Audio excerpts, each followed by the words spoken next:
Ben Franklin's World is a production of the Omohundro Institute.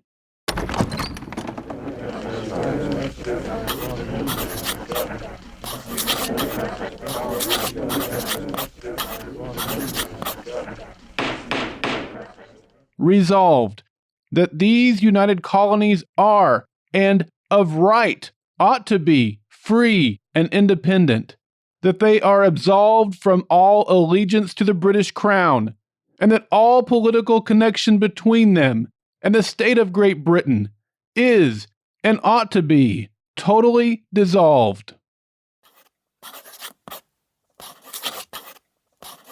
Philadelphia, July 3rd, 1776.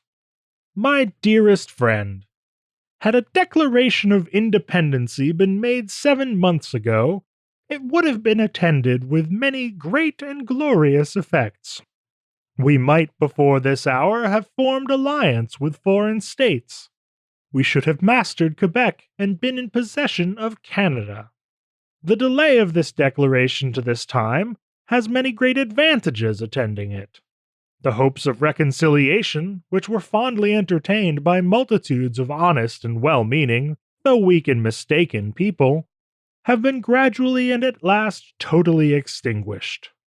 Time has been given for the whole people maturely to consider the great question of independence, and to ripen their judgments, dissipate their fears, and allure their hopes, by discussing it in newspapers and pamphlets, by debating it in assemblies, conventions, committees of safety and inspection, in town and county meetings, as well as in private conversations, so that the whole people in every colony of the 13 have now adopted it as their own act.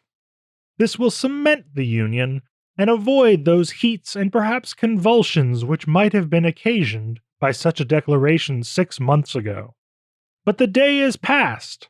The 2nd day of July, 1776, will be the most memorable epocha in the history of America.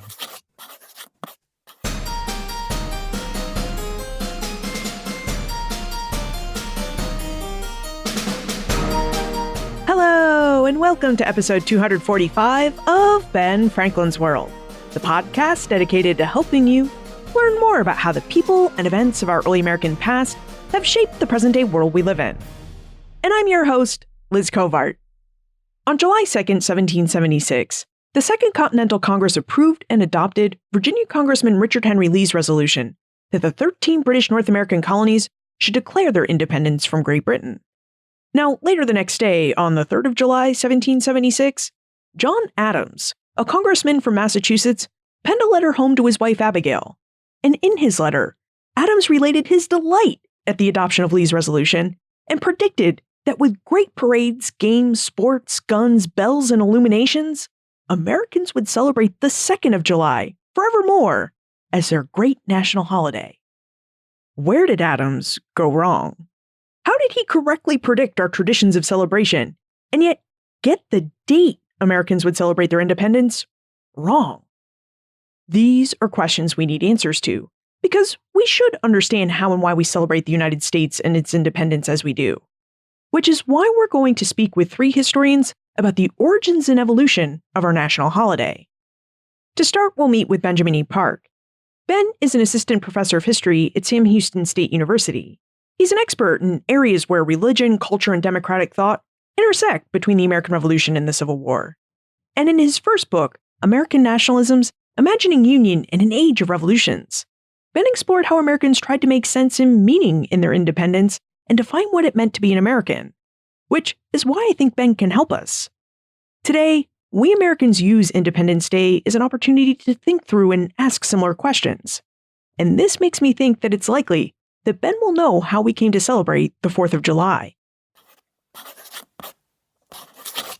I am apt to believe that it will be celebrated by succeeding generations as the great anniversary festival.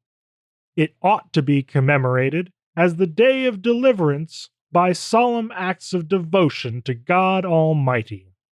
It ought to be solemnized with pomp and parade, with shows, games, sports, guns, bells, bonfires and illuminations from one end of this continent to the other, from this time forward forevermore. One of the most important dates to look at when understanding the 4th of July is actually the 2nd of July, which might sound a bit odd, but there's the famous story of John Adams writing to his wife Abigail shortly after the Continental Congress declares their independence from Britain on July 2nd, 1776, deciding that they're no longer going to seek more peace negotiations or ways to remain affiliated with British Empire after a long period of trying to do everything but establish independence. And they decide and they vote that we're going to declare independence. And John Adams goes home and writes his wife and says, today is going to be a day held in great solemnity in our nation. There's going to be feasts, there's going to be bonfires, there's going to be all these celebrations for years to come on this day, July 2nd. John Adams was wrong for, I think, an important reason, and a reason that I think frames how we should think about the 4th of July.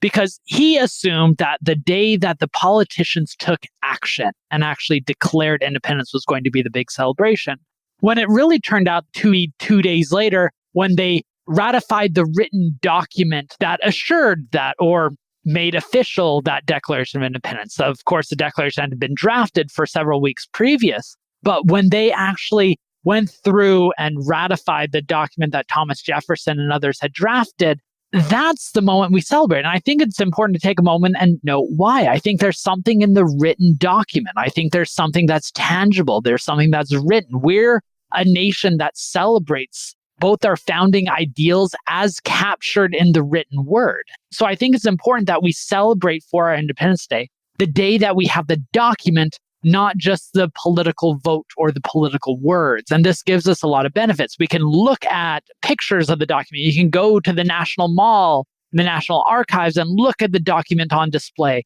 And I think that document as the epitome of our national founding and the ideals that have remained crucial to our celebrations ever since. I think that's an important place to start. Americans do put a lot of weight in written words.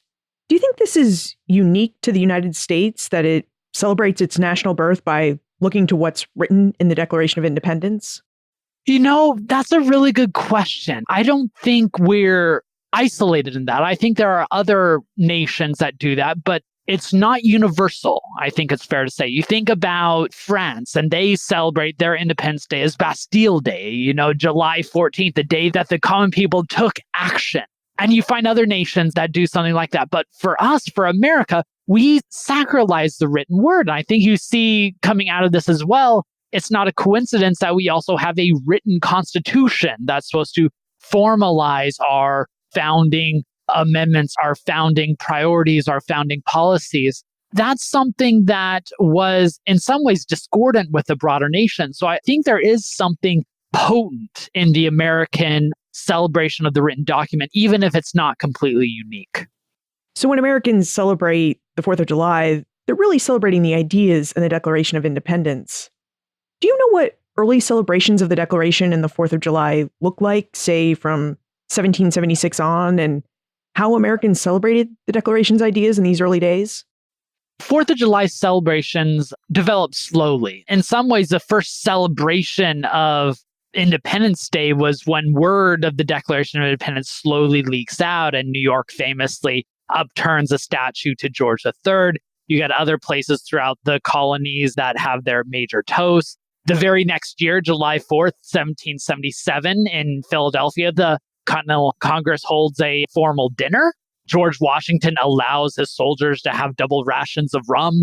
And then eventually, it's kind of celebrated haphazardly over the next few years, and probably vacillates depending on where you lived and if your area was under British control or under American control would determine whether you were free to celebrate 4th of July. Massachusetts is the first state in 1781 where they declare it an official holiday, and then it becomes much more formalized afterwards. And on most days, you would gather for a celebration, a bonfire, as John Adams predicted, though for the wrong day. They would gather for political toasts. early on, it was very much organic. And then later, when it becomes co-opted by political parties or organizations, it's much more structured. But at the start, it was a jubilant expression of unitedness. Because remember, at this time, the 13 British colonies who dissent from Britain and form their own nation, they have very little other things that hold them together. And so declaring independence from the tyrannical British Empire as the principles in this 4th of July celebration, that's one of the few things that these 13 states can claim in unison. So the 4th of July is one of the early and few things that the nation could look to for a united identity. Wow. It sounds like early Americans had a real need for this national holiday. Like, they needed the Declaration of Independence, the dinners, the toasts and bonfires to bind them together as Americans. Now, did they have any historical precedents for celebrating their first national holiday with dinners, toasts, and bonfires, or did they just make up all these new traditions of celebration as they went along? There are a few. For patriotic holidays, the British colonists living on the American continent would celebrate King's Day, which was a way to both reaffirm their loyalty and their allegiance to the British king and to the British Empire. But even more broadly, political celebrations had been a long part of the American tradition. As proud proponents of republicanism, the political belief that you should be involved in the political process, whenever you wanted to express your ideals, a patriotic celebration was one way to do it. Because there is no perfect form of patriotism that everyone agrees upon. So whenever you participate in these patriotic holidays, you are positing a particular identity or a particular allegiance to principles and ideals. And so whenever you're wanting to protest things like the Stamp Act during the 1760s, you would organize a particular patriotic holiday, and that patriotic holiday is going to revolve around things like representation and a political voice and political dissent. Or when the 7 Years' War is going on, you're going to organize these patriotic holidays that reaffirm your attachment to the military actions that are going on. So I think there's a long tradition of patriotic holidays that Americans were able to draw upon just now for the new purpose of their independent nation. Speaking of patriotism, do you think the War for American Independence influenced or impacted the way Americans celebrated the 4th of July? Because the war did rage between 1775 and 1781, so Americans would have celebrated their first 6 Independence Days while at war. That's a very good question, because lots of people had different ideas for why we are fighting the American nation. And that's going to play a part in how you're celebrating that independence. For many of these elite farmers in the South, they're celebrating their chance at autonomy, for Western expansion, for dominion over the American continent that they felt the British Empire was stifling. In the North, it was all about political representation and a political future. You might have African Americans who are fighting for, we see these ideals in this independence movement that's going to grant us a chance. The same enslaved men and women in Massachusetts who petitioned for this freedom during this time, who are claiming, look, this Declaration of Independence that's supposed to be the pedigree of this revolution states that all men are created equal, therefore we should abolish slavery. Those same types of people are now going to be establishing their patriotic holidays that cement those ideals. While on the other hand, those who want to frame the American Revolution as a revolution in favor of maintaining a type of social order, including slavery, are going to downplay those types of points. So from the very beginning, these celebrations that are meant to bring union and allegiance, once you scrape off the surface of that, you're going to see deep divisions and divergences over how people are envisioning the nation as presented through their national celebrations. Yeah, earlier you mentioned that the 4th of July became a politicized event. Do we know when it became politicized? Was it during the war? Because it sounds like it might have been. I think it's impossible to create a political celebration without it being politicized. I mean, the Declaration of Independence was a political document. It's not just declaring independence from Britain, but it's declaring independence for a particular reason. And as soon as that document is printed and disseminated throughout the colonies, you're going to have different interpreters saying that it means different things. So this declaration and the celebration of it was destined from the very beginning to cause divergences, which you see even within the war itself, which of course then heightens later on when they're during peacetime and you have more time, resources, and efforts into solidifying these divergent claims to the Declaration. So did these divergent claims about the meaning of the Declaration mean that there were divergent celebrations of the 4th of July? Like communities might have multiple celebrations of the 4th of July?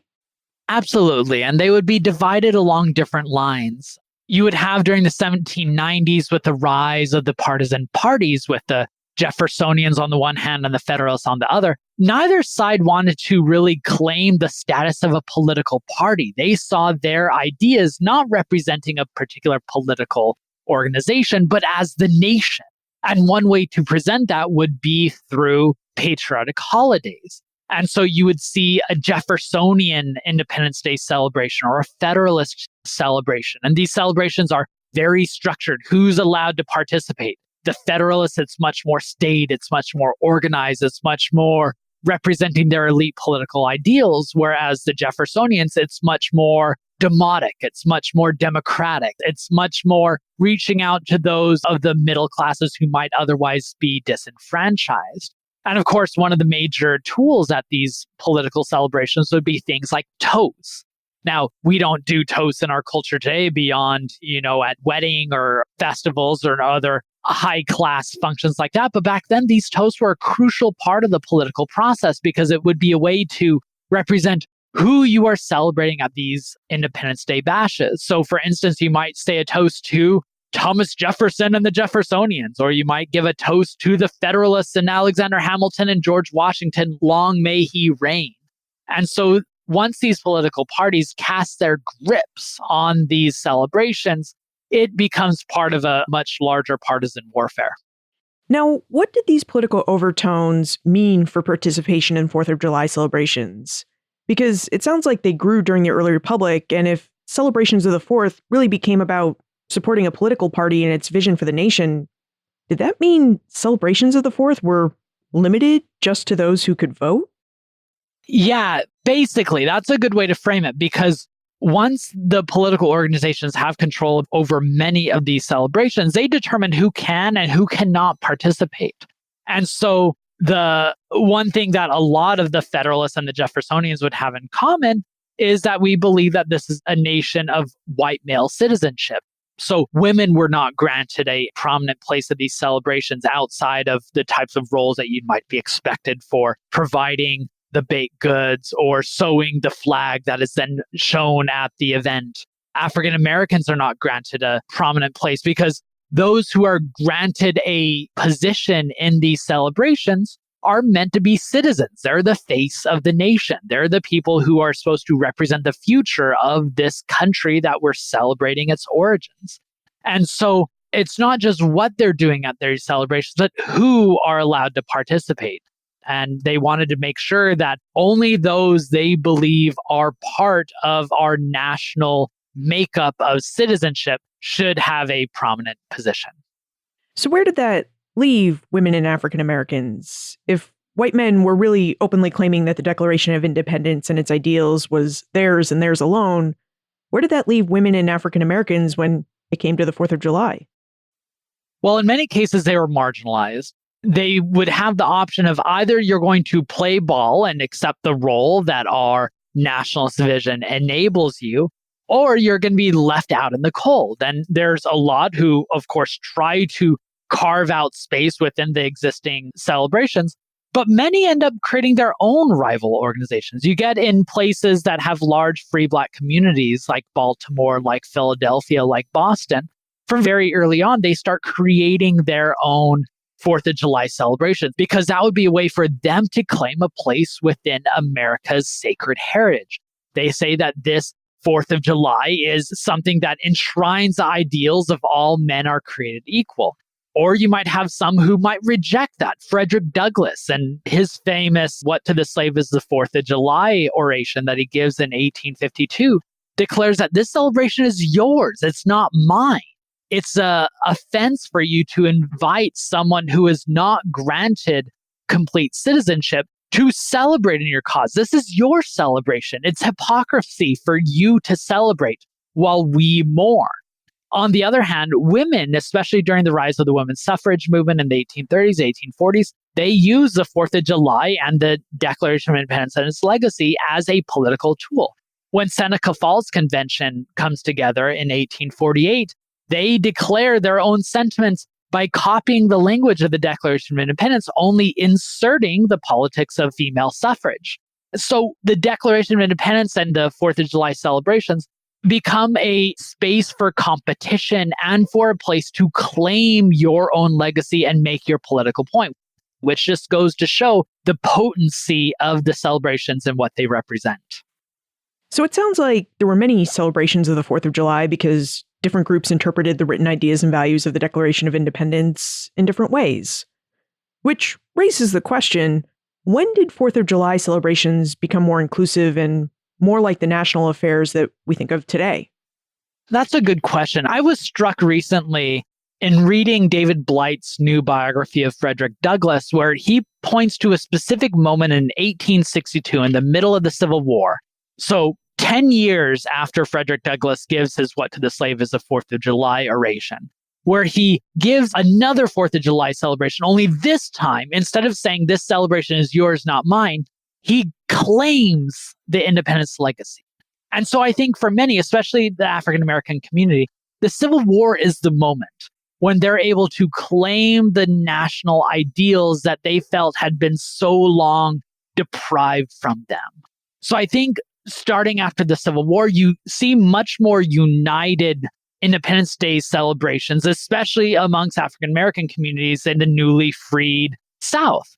Now, of course, this isn't a straight trajectory because with the end of Reconstruction and the coming of Jim Crow laws, it wants to become segregated. But you see moments throughout American history, say, for instance, during the radical Reconstruction in the South, where Independence Day is a much more uniting, inclusive, universal celebration of all who have rights to citizenship.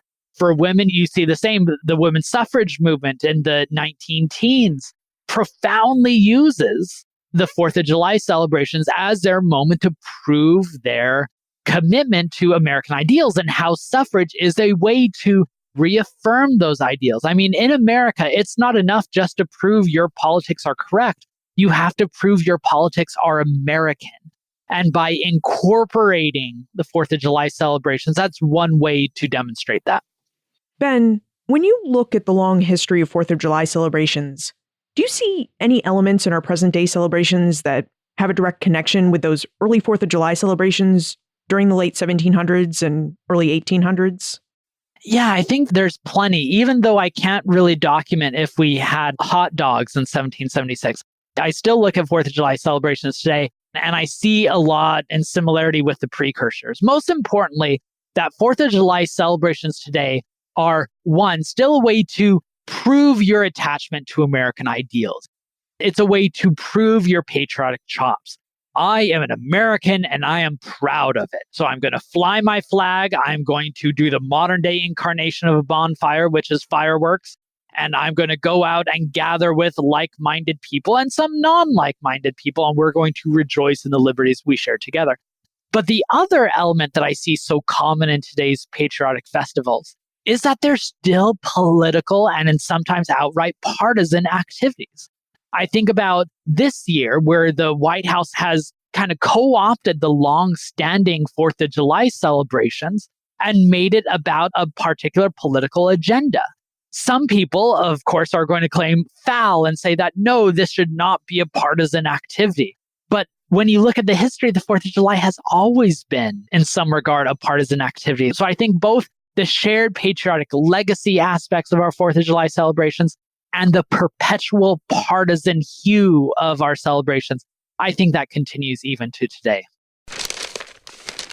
Providence Gazette, August 2nd, 1777. Philadelphia, July 8th. Last Friday, the 4th of July, being the anniversary of the independence of the United States of America, was celebrated in this city with demonstrations of joy and festivity. About noon, all the armed ships and galleys in the river were drawn up before the city, dressed in the gayest manner, with the colors of the United States and firearms displayed. At 1 o'clock, the yards being properly manned, they began the celebration of the day by a discharge of 13 cannon from each of the ships and 1 from each of the 13 galleys in honor of the 13 United States. John Adams correctly predicted many of our 4th of July traditions, but he mispredicted our date of celebration. Where did he go wrong? As Ben noted, Adams went wrong in his assumption that we would celebrate the actions of the politicians who declared independence.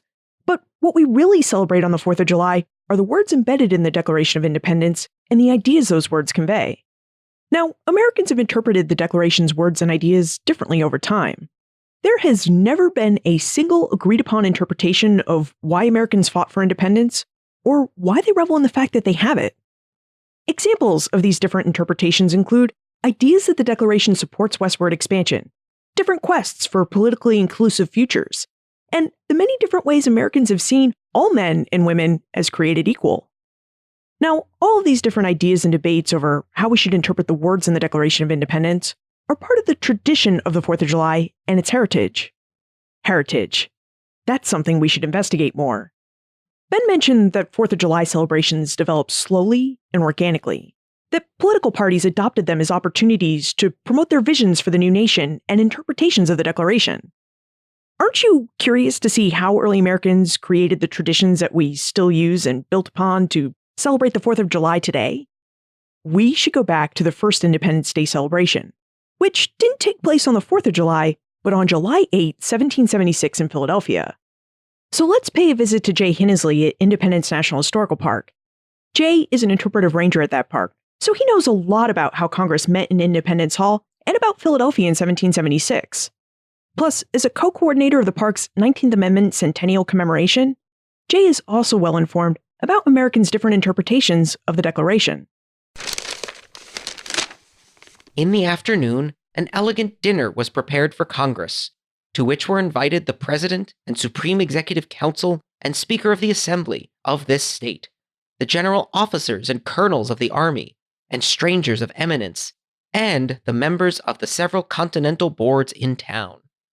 The Hessian Band of Music, taken in Trenton the 26th of December instant, attended and heightened the festivity with some fine performances suited to the joyous occasion, while a corps of British deserters, taken into the service of the continent by the state of Georgia, filled up the intervals with feux de joie.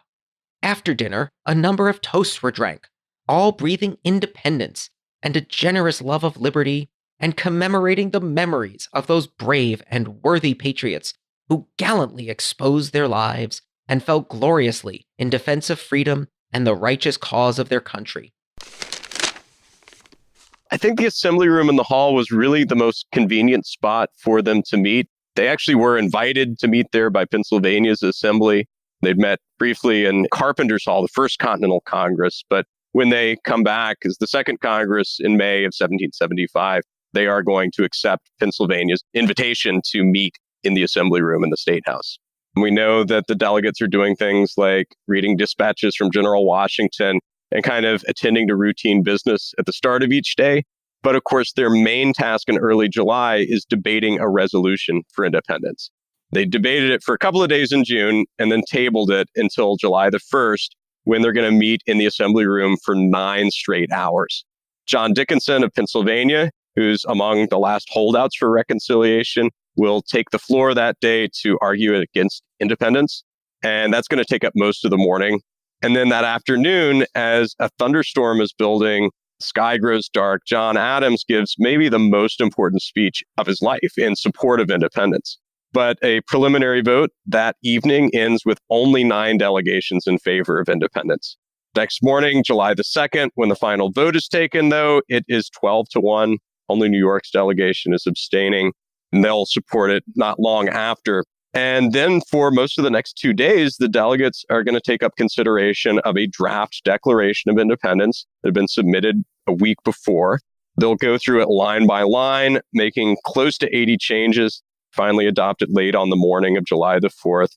And Thomas Jefferson, who's the document's primary author, is just completely devastated by almost all of those changes, especially the removal of language that condemned the king for promoting the Atlantic slave trade. So how did Congress go from having 9 votes in favor of independence on the evening of July 1st to having 12 votes and 1 abstention in favor of independence by the morning of July 2nd? That seems like a really quick turnaround. Yeah, so that's a good question. It sounded like South Carolina's delegation had already sort of signaled their willingness to go along with independence as late as that evening. But yeah, they had gone from being staunchly opposed to independence to in favor of it almost overnight. With Pennsylvania, we don't know exactly what happens that evening outside of the assembly room, but we know that John Dickinson and Robert Morris are persuaded to stay away that day and not cast a vote. And then James Wilson becomes the crucial swing vote for Pennsylvania. And then Delaware, of course, is deadlocked. One is opposed, one is in favor, and then Caesar Rodney rides apparently overnight from Delaware, shows up the morning of the 2nd, reportedly with mud still spattered on his riding boots, and he casts the deciding vote for independence for Delaware. Well, it sounds like whatever was said worked because Congress did vote for independence near unanimously. Now, you mentioned that John Adams gave a really impassioned speech for independence on July 1st.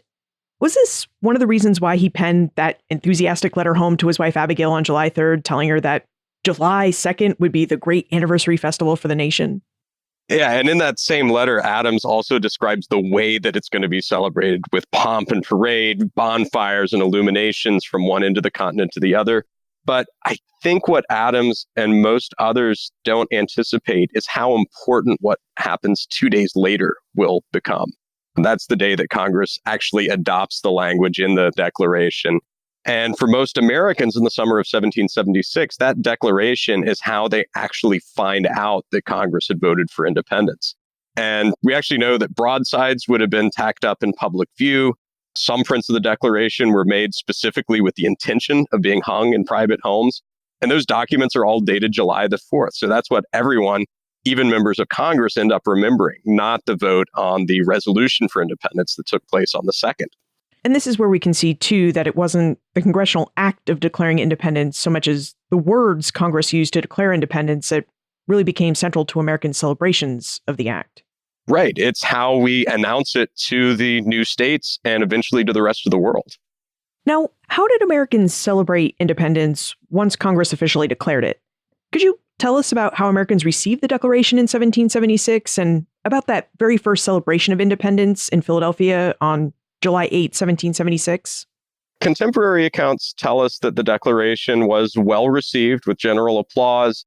After the reading concluded, it was reported that 3 huzzahs went up among the crowd, along with cheers of "God bless the free states of North America."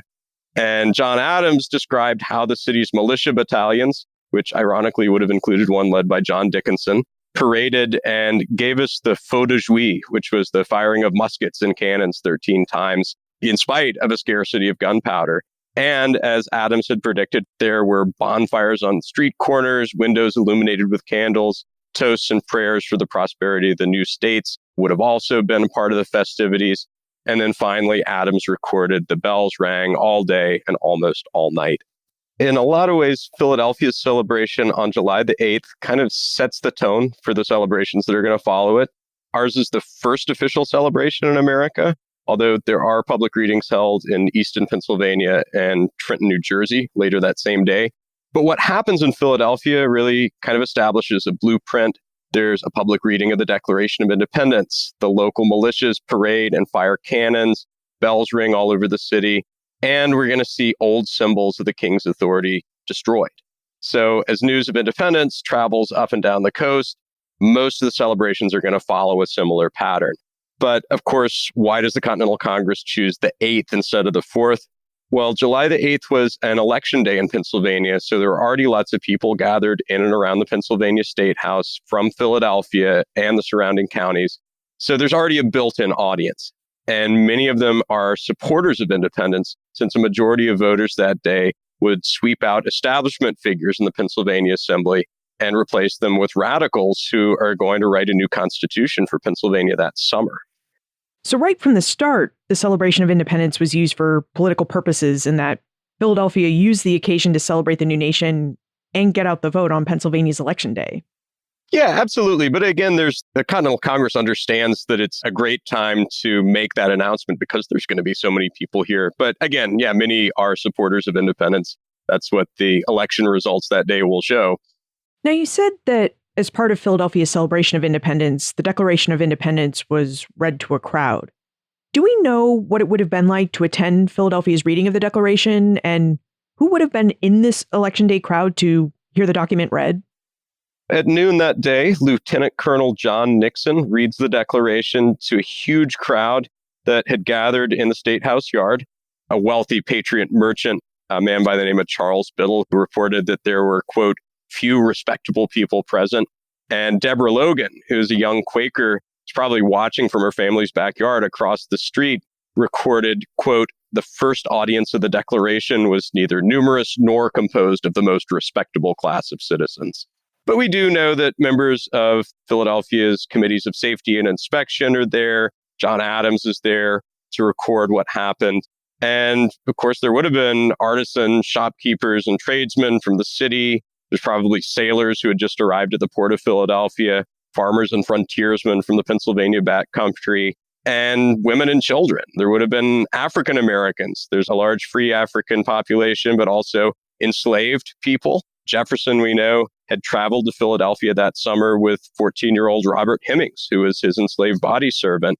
And there were perhaps even some Native Americans, like the Haudenosaunee or Six Nations delegates, who had just been in Philadelphia to meet with Congress in June. So after the reading, bells ring throughout the city. A group of 9 Philadelphia associators, who would have been privates in Nixon's militia, march into the State House, rip the coat of arms of King George III from up above the judge's bench in the courtroom, and parade it through the streets.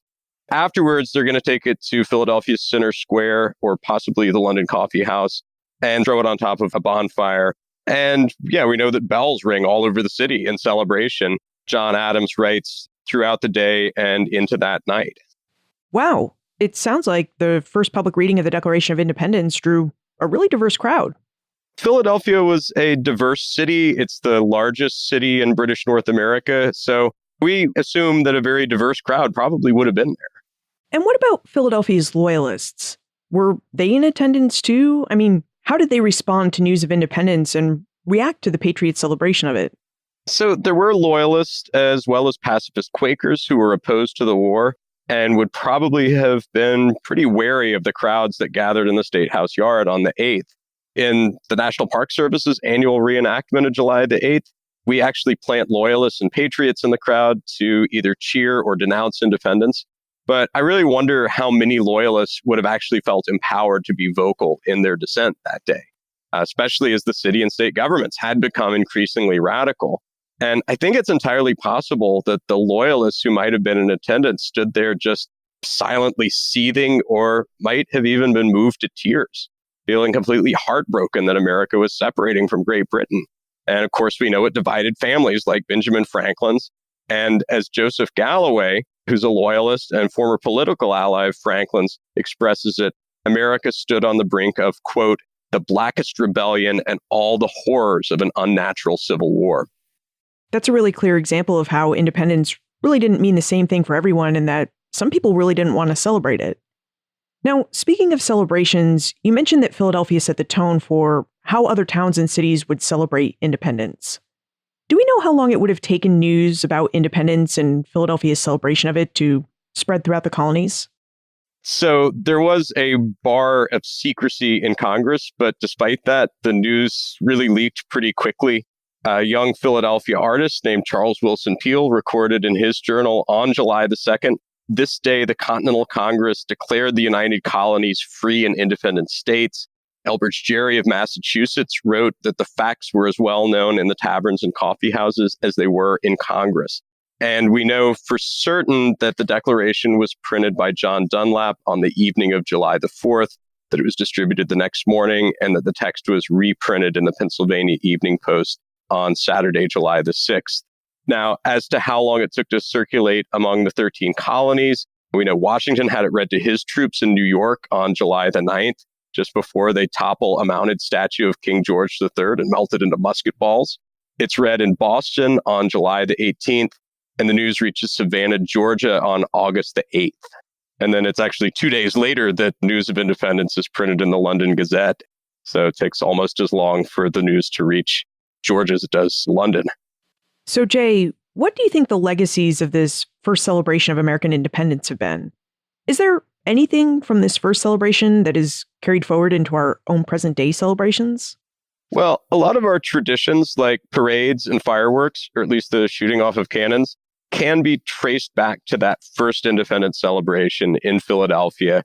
They set the tone, and public holidays, of course, had always been a part of life in colonial America. But this one is kind of different. And actually, in preparing for this interview, I read that Philadelphia's annual St. George's Day celebration, which is an English holiday that basically had been celebrated every April 23rd as far back as anyone could remember, wasn't celebrated for the first time in 1776.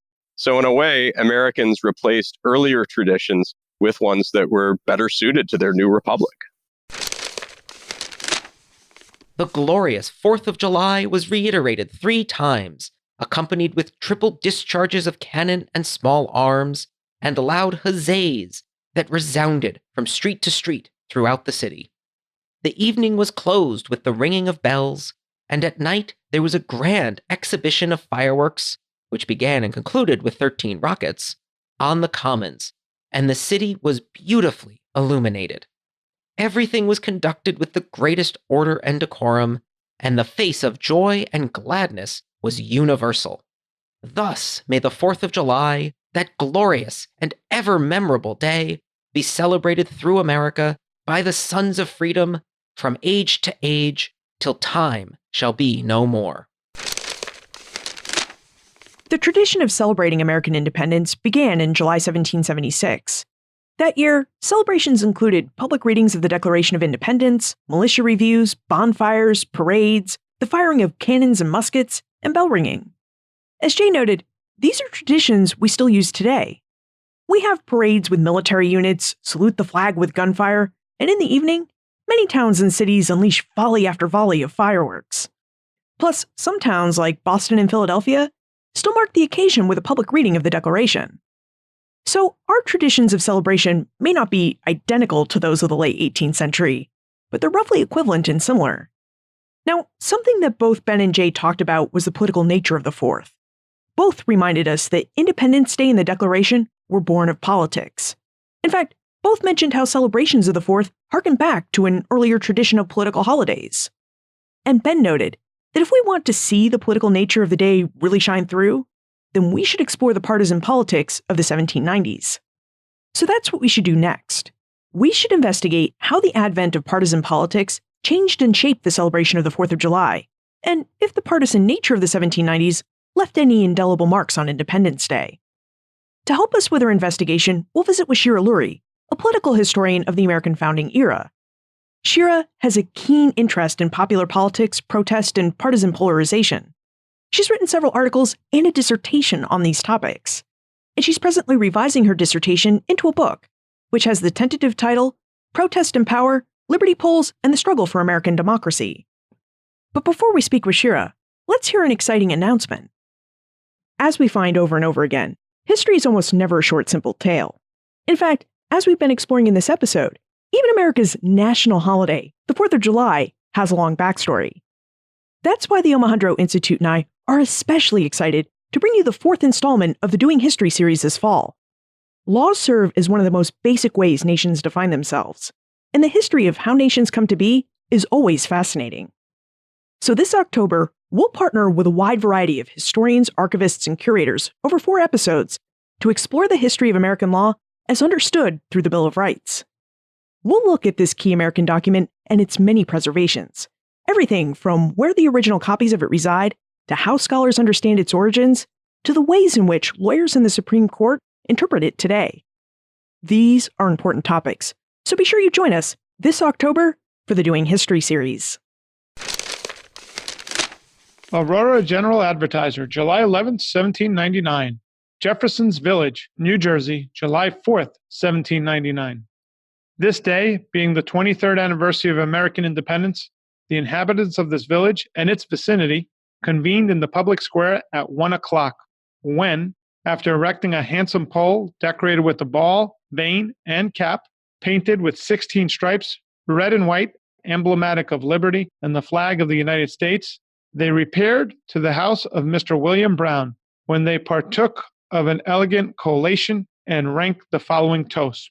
The day we celebrate, may Americans ever meet with anthems of praise and orations on equal liberty, and may the liberty of speech and of the press never be infringed. 3 cheers. Jeffersons Village. May her sons never fall a sacrifice to luxury or dissipation and ridiculous fashions, but continue to be lovers of truth and equal liberty. 1 cheer. The President of the United States. To the right, about face. 1 cheer. The expected Minister of Peace, Lafayette. May his endeavors in bringing about a reconciliation between the sister republics be as successful as his arms were in liberating us from the British tyranny and oppression. 3 cheers. So in 1776, the major way that day is marked is just by reading the Declaration of Independence. And that is something that continues if we look into when Republicans kind of pick up the Declaration of Independence in the 1790s as their key text, whereas the Federalists focus on the Constitution. But it's the first anniversary of 4th of July in 1777 that really kind of sets the precedent for how celebrations are going to be moving forward. So it's a major celebration in a lot of areas. The day begins with cannon fire or ringing church bells or a gun salute. There's often militia drills and then a private dinner for some of the more elite members of the community where some patriotic toasts are drunk. And often there's 13 toasts to connote the 13 colonies. And then the day ends with fireworks and bonfires. And so that's kind of the precedent that is set moving forward. In the decades that follow, it's really the content that's going to change. Those forms of celebration are the same. So the content of the toasts might change. The content of an oration given at a dinner or after a dinner might change, but the actual form remains pretty similar. But it's important to know that none of the elements that I just mentioned are in any way new. They're all kind of traditional ways that early Americans would celebrate. So they'd be in use for things like the king's birthday or accession day, which was the anniversary of when a monarch ascends the throne. So kind of old forms being put to new uses and a kind of way to normalize these new loyalties by using these familiar methods of celebration. But then after 1777, when we enter kind of the heart of the war years, it becomes more difficult for people to celebrate in these major ways. So occupation in various cities and just kind of the deprivations of war means there's no really big celebrations like there were in 1777. There are still smaller celebrations regionally, and they become a kind of important way to rally support for the war, to rekindle public enthusiasm for the war effort, to fan the flames of anti-British sentiment. So the 4th is important during the war, but it's really not a given that it's going to take hold in the post-war years. We could think about other anniversaries that could have been the holiday or the way to celebrate the revolution after the war, remembering, Yorktown or other significant dates. It's also not a given that there is going to be one national holiday to remember the revolution. It's quite possible it could have been more regional, right? Maybe Boston's remembering Massacre Day, the anniversary of the Boston Massacre. Other areas are remembering anniversaries of particular battles of importance to them. So the reason that the 4th survives and becomes the key way to remember the revolution is the result of a deliberate choice. So after the war in 1783, the Boston town meeting decides that celebrations of the 4th are going to replace all these other options. But there's not going to be celebrations of Massacre Day anymore. There's not going to be celebrations of the anniversary of the Tea Party anymore.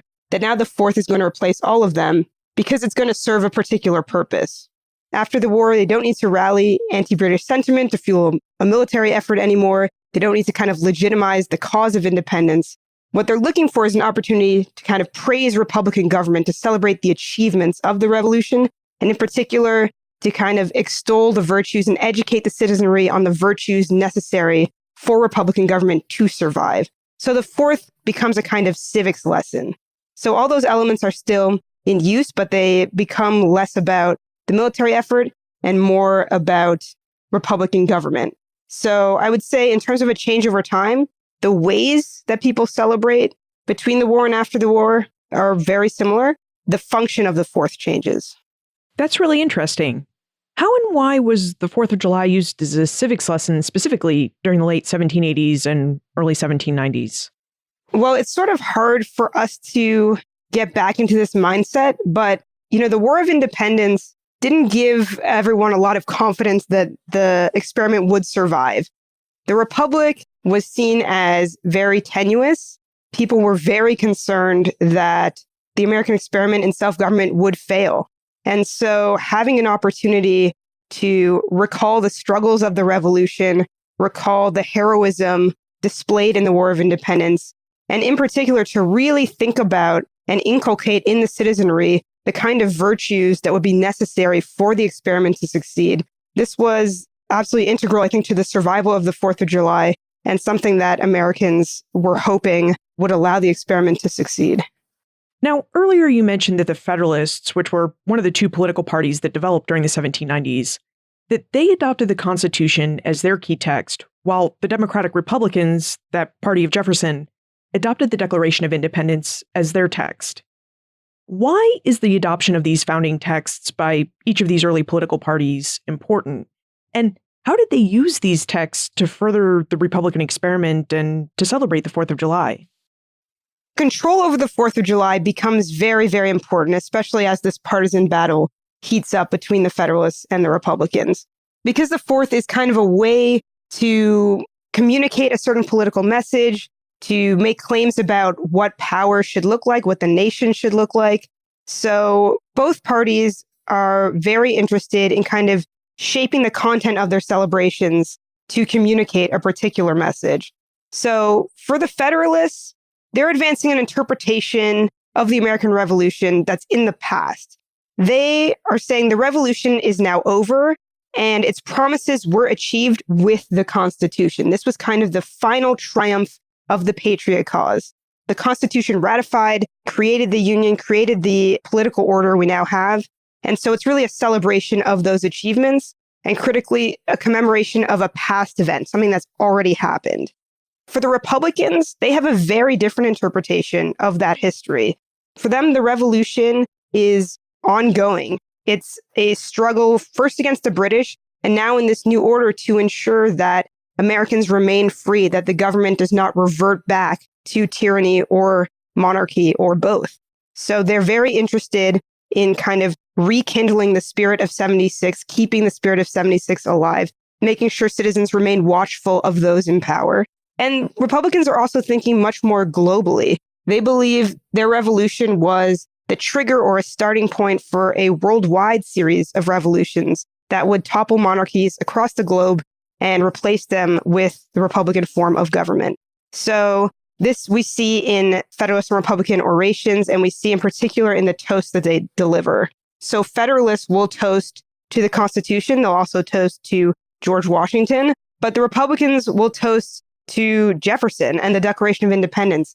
And whereas Federalists might have a public reading of parts of the Constitution, the Republicans will read the Declaration of Independence and hearken back to that first celebration in 1776. So was it the desire of Federalists and Democratic Republicans to control the 4th of July, the reason why celebrations of the 4th became much more frequent and boisterous during the late 1780s and early 1790s?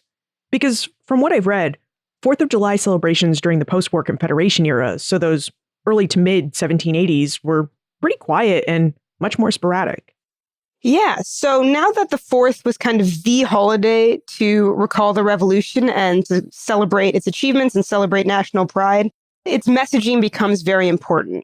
So as new political battles are emerging at this time, the 4th is being put to new political uses. And the first time we see that happen, or see it happen in a major way, is in 1788 in Philadelphia. So the needed 9 states had just voted for ratification, so the Constitution will become law of the land. And the Federalists of Philadelphia organize a parade to celebrate. So it's called the Grand Federal Procession, and it's a massive, massive parade of about 5,000 people. So they schedule it for the 4th of July, and they use it to communicate a particular message about the Constitution, which is that the Constitution is this final triumph of the revolution, the natural end point for their struggle.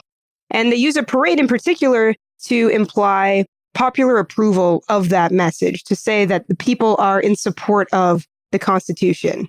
So then after 1788, this kind of messaging continues, and the Federalists become very adept at using the 4th to kind of sell the order and the power structure that they have created as the natural culmination of the revolution.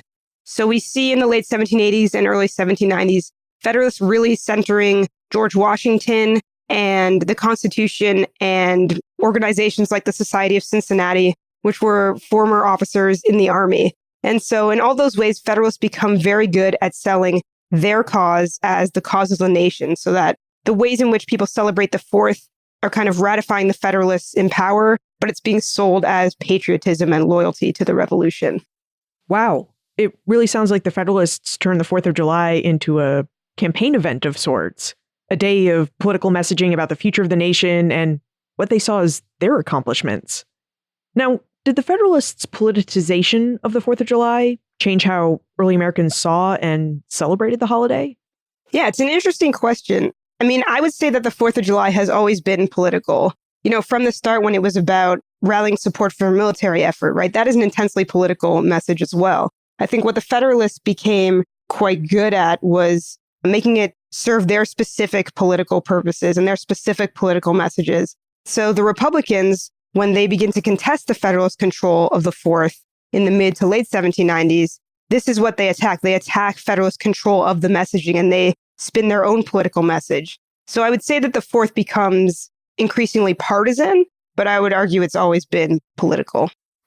Could you say a bit more about the growing partisan nature of the 4th of July during the 1790s? Because scholars have said that while the Federalists were adept at using the 4th of July for their political messaging, that it was really the party of Jefferson that made an art of using the 4th of July to spread their vision for the nation. So as, the 4th is becoming this really important opportunity for political messaging, the Republicans are increasingly unwilling to cede it to the Federalists. So as early as 1792, Republicans are meeting on their own on the 4th. They're hosting their own dinners and their own toasts. And so where I think that the Republicans really make an art of it is in the newspaper coverage. So the 4th of July is obviously significant to those who take part in their communities. It's a big day, but it's impossible to overstate the importance of print in the kind of construction of the 4th of July. So newspapers would print accounts of celebrations in various communities. In particular, they would print the toast that people offered. And in particular, the way that newspapers worked in this time is that newspapers would reprint stories from other newspapers. So these accounts would travel across the states. And if you imagine opening up a newspaper on, say, July 11th, and just seeing a full page of various accounts of the different celebrations and toasts being drank all over the country, it's a very powerful way to create a political identity. So as we move into the later 1790s, Republicans begin to be very specific in their toasts and orations, very specific in ways they critique the Federalist agenda. So, they're still toasting independence, they're still toasting Thomas Jefferson and the Republicans in Congress, but they'll also toast to the repeal of the whiskey excise or to the cause of France. So they're critiquing very specific aspects of the Federalist agenda. And so when that is disseminated in print, it's kind of a way to coalesce the Republican ideology and kind of link those communities together under a particular party banner. So what exactly did these civics and political lessons look like on the ground as the Federalists and Democratic Republicans were vying for control of the messaging and meaning of the 4th of July? Could you take us inside a typical 4th of July celebration during the late 1790s? Sure. So probably what would happen is that people would gather together in the town square to start. Usually there'd be a militia muster or some sort of parade or demonstration that brought the community together. There would then be some sort of feast that would happen. So sometimes that was in a private home or a hotel. Republicans, to distinguish themselves from Federalists, often like to eat in the open air to make it more inclusive, or they would eat at a local tavern. Then there would be this series of political toasts, which is kind of the high point for politics of that day, where, as I said, people are really making clear what they believe to be the problem with the Federalists and so on. So there would be the toast, and that would be usually what would be published in the newspaper. And then after the toast, they might retire back outside where an oration would be given. So that would be a speech delivered by one of the leading members of the community. So maybe the local preacher or some sort of leading politician or lawyer. And some of these orations survive and they tend to follow a particular format. And this is really where that civics lesson happens. The oration is kind of the main educational point of the day. So they tended to start with recapping the revolution, the causes of the revolution, American heroism in the War of Independence. If they're Republicans, they would want to highlight France's contribution to the war effort. And then it would transition into discussion of the advantages of Republican government, why Republican government, in their eyes, was the best form of government on earth, and then really the virtue needed to allow Republican government to survive. So this would translate into a pretty harsh critique, most likely, of the Federalists, who Republicans needed to elect at the next election, the types of legislation they had to watch for and resist to avoid a reversion to tyranny. And then the day would probably end with fireworks, if they could afford fireworks, otherwise bonfires, sometimes illuminations where people would put candles in their windows. That's the overall pattern I would describe. There would probably be variations between communities, but those are kind of the set practices or patterns we would see. It occurs to me that we're talking a lot about politics and celebrating a political vision for the nation. So just how inclusive were American celebrations of the 4th during the 1790s? You know, when you say that the Democratic Republicans are meeting in a tavern or hosting their events out in the open, just how much more inclusive were they in who could attend and participate in their events than the Federalists? Yeah, by our standards, not very. When Republicans think of inclusion or equality, they're thinking of white male equality. So people who fell outside of those categories were largely excluded from these celebrations. So white women might be spectators and they might occasionally participate in a procession or they might attend a dinner. They really are more spectators, not participants. And indeed, the toasts, the most political part of the day, they would not be present. So even if they were there at the dinner, they would leave before the toasts were drank. So women are largely excluded, which isn't to say that they didn't still enjoy the 4th of July. It's not to say this wasn't a significant day for white women, but I think by our standards, we would see them not as active participants. And the same does go for free African Americans. They initially were able to be present as spectators. Occasionally, they might participate by perhaps playing music, but increasingly during this period, they would be excluded. So as a result, free African Americans in the North establish an alternative celebration on January 1st. So instead of celebrating the 4th of July, they celebrate January 1st as the anniversary of the end of the slave trade in the United States. It's also the Haitian Independence Day. And those celebrations actually draw upon many of the traditional 4th of July elements that we've talked about. They would have processions and orations and toasts. And so we can maybe understand that as, again, a part of the traditional festive culture, but also a way to legitimize their celebrations and organizing and political messages by aligning it with the mainstream political culture. So that's one aspect of the 4th of July that has changed in that today we think of the 4th of July as the national holiday. But during the 1790s, the 4th was really one of many holidays kind of vying for Americans' attention and national celebration. Certainly for different groups. So we would see that for free Blacks, that January 1st would be their 4th of July, as we could understand it like that. Now, how long did Americans use the 4th of July for political ends? Was this a tradition that ended with the election of Jefferson to the presidency in 1800, or with the collapse of the Federalist Party during the War of 1812, or is this a tradition that keeps going? Yeah, I mean, I think it keeps going. As I said, I think the 4th of July began political and it remains political. And so even when the Federalists kind of wane from the political scene, the 4th of July continues to have political connotations because it allows different groups to claim patriotism and link their causes to the revolution and its promises. So for instance, in the 1820s and 1830s, we see temperance activists and trade unionists and abolitionist societies. They all use the 4th to hold meetings and demonstrations and rallies. The 4th of July is often a way for people to point out that America has not lived up to its revolutionary promises and to paint one's opponents as acting like British tyrants. And we see that with Frederick Douglass's famous "What to the Slave is the 4th of July," that he delivers in 1852. We also see, even though it's surprising, some Confederates celebrating the 4th of July during the Civil War as a way to link secession and their cause to the Patriots to kind of claim the Confederacy as a second independence movement. So the 4th of July as a political event certainly outlasts the early Republic and the first party system.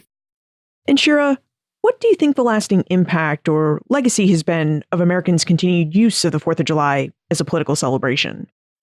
It's a great question. I think, the 4th has always been a way to normalize one's authority or make a claim to authority and to envelop a particular political message in the trappings of patriotism. And I think that's still true today. So if we think about the ways Americans celebrate the 4th of July now with parades and flags and various patriotic songs and references to the military, all of that is serving to reinforce an allegiance to the state and to particular power structures. And so for me, at least, I draw inspiration from those in the past who've used the 4th as an opportunity to critique American power structures and to point out the ways in which the revolution's promises of individual liberty, political equality, self-government, how those have gone largely unfulfilled for certain people. So I would say the 4th has always been political. The question is what ends those politics will serve. Citizen Thomas Jefferson, may he in due time take the helm of our federal government and steer it safe from rocks and shoals to its destined haven. 3 cheers. Dr. Logan, the friend of equal liberty, may his name ever be remembered with gratitude, spoken of with rapture, and thought of with delight by every true Republican. 1 cheer. The state of New Jersey, may her men in office act for the good of the community. 3 cheers. As soon as the company were sufficiently refreshed, they formed a circle round the pole when a citizen read the Declaration of Independence and delivered a short oration, which was honored with 6 cheers. The 4th of July has always been a political holiday. From the first public reading of the Declaration of Independence in 1776 to the end of the War for American Independence in 1783, patriots used the 4th of July to rally support for their cause and to fan the flames of anti-British sentiment. Americans continued to use the 4th for political purposes after the war, specifically to maintain their independence. Remaining an independent nation in a world full of powerful monarchies was not a sure thing. So Americans turned to the 4th of July as an occasion to teach and promote civics, those virtues Americans needed to embody and the rights and duties they needed to exercise to secure the Republican government. The use of the 4th in these ways was deliberate. As Shira noted, beginning in 1783, communities like Boston forwent the celebration of local events like Massacre Day and Tea Party Day to participate in what they hoped would be a national celebration of the Revolution's achievements and the virtues of Republican government. But what were the achievements of the Revolution and the Republican virtues early Americans celebrated? Just as they disagreed over the meaning and ideas within the Declaration of Independence, Americans increasingly disagreed over answers to these questions. Their increasing disagreement corresponded with the rise of the first party system. Federalists and Democratic Republicans held different ideas about the aims of the Revolution and about who should govern the nation and how they should govern it. And in their quest for supremacy, both political parties seized on the 4th of July as an opportunity to promote their vision for the United States and to normalize their authority. For Federalists, the 4th became a day to celebrate the Constitution and how it fulfilled the promises of the Revolution with its government. For Jeffersonians, the 4th was an occasion to celebrate the Declaration of Independence and remind Americans that their work to see its promises fulfilled remained unfinished. So the answer to our question of how the advent of partisan politics changed and shaped the celebration of the 4th of July is that partisan politics haven't so much changed the way we celebrate the 4th, but how we think about the ideas of the Revolution. Today, we continue to celebrate the 4th just as Americans have always celebrated it, with parades, speeches, flags, gun salutes, and fireworks. What's changed in our celebration is what has changed for every generation of Americans.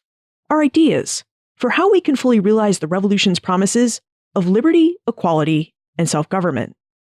You'll find more information about our guests, plus notes and links for everything we talked about today, on the show notes page, benfranklinsworld.com/245. Have you ever wanted to visit Independence National Historical Park? If so, you should stay tuned to the very end of this episode, because Jay Hinnesley will tell you all you need to know. Now, if you haven't done so already, Don't forget to follow this podcast in your favorite podcast app so you don't miss future episodes or the newest Doing History series coming this fall. Several friends and teammates helped make this episode possible by reading the documents you heard throughout the episode. So I'd like to extend a special thank you to Daryl Darnell of Pro Podcast Solutions, Chris Kremitzos, a co-founder of Podfest Multimedia Expo, and to my partner Tim Wild, who reprised his role of John Adams just for this episode. Further production assistance for this podcast came from the Omohundro Institute's Digital Projects team: Joseph Edelman, Martha Howard, Emily Sneff, Holly White, and Karen Wolf. And our great custom theme music was composed by Breakmaster Cylinder.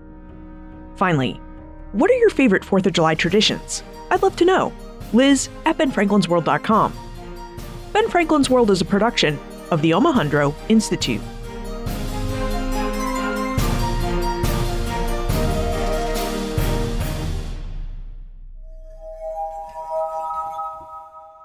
Jay, how would we celebrate independence in Philadelphia today? Would you tell us how we would celebrate the 4th of July at Independence National Historical Park? Yeah, so Independence Day is a pretty big deal in Philadelphia. It basically starts the week leading up to July the 4th. We call it Freedom Week. There are lots of events in the historic district in and around the park, ranging from Wawa Hoagie Day to the Philly Pops concert on the back steps of Independence Hall. And the 4th includes a parade and speeches at Independence Hall. There's a ceremonial tapping of the Liberty Bell by young descendants of the signers of the Declaration of Independence.